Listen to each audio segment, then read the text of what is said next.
आप लोगों में से बहुत से स्टूडेंट जो है हायर एजुकेशन में पढ़ाई करते होंगे और बहुत से ऐसे भी स्टूडेंट हैं जो स्पेशली जो रिसर्च में दिलचस्पी रखते हैं या रिसर्च कर रहे हैं, रिसर्चर हैं, तो वो जानते हैं कि एनालिसिस जो स्पेशली जो किया जाता है वो कई तरह के हैं। तो आज हम बात कर रहे हैं मेटा एनालिसिस की और उसके क्या फ़ायदे हैं।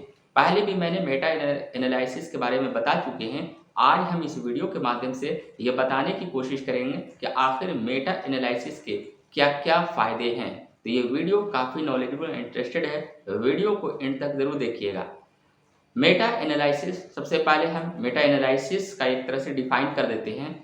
रिसर्च के जब हम किसी भी टॉपिक पर रिसर्च करते हैं तो उसको जो है कई तरीके से उसका रिसर्च किया जाता है ताकि जो कंक्लूज़न जो होता है, जो निष्कर्ष होता है वो सही निकले।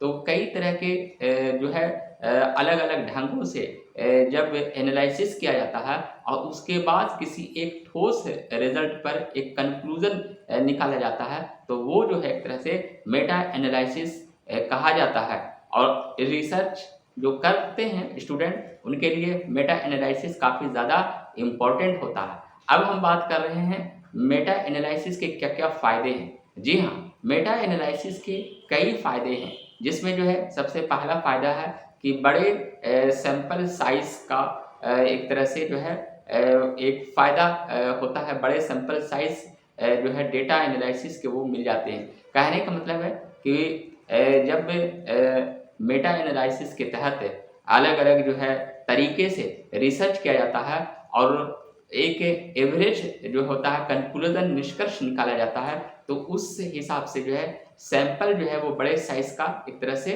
हो जाता है और उसके बाद जो है एक तरह से अलग-अलग तरीके से एक्सपेरिमेंट करके आखिर में जो कंक्लूज़न जो है एक ठोस जो है एक सही कंक्लूज़न पर निष्कर्ष जो है जिसको बोलते हैं, वो लोग निकलते हैं, तो उससे एक फ़ायदा है। दूसरी चीज़ ये है कि स्पेशली अगर देखा जाए तो कई बार जो है रिसर्च में जो एनालिसिस अलग-अलग किया जाता है, तो कभी-कभी जो है विरोधाभास होते हैं। मतलब कुछ में एक्सपेरिमेंट जो किए जाते हैं उसके कुछ नतीजे निकलते हैं डेटा एनालिसिस के बेस पर और किसी में कुछ निकलते हैं। लेकिन अलग-अलग तरीके से यानी मेटा एनालिसिस के थ्रू अगर हम कई तरह से करते हैं, उसके बाद जब हम एक स्पष्ट जो है एवरेज जो है एक ठोस कंक्लूज़न निकालते हैं, तो कहीं न कहीं जो है क्लियर जो है उसका रिज़ल्ट निकलता है।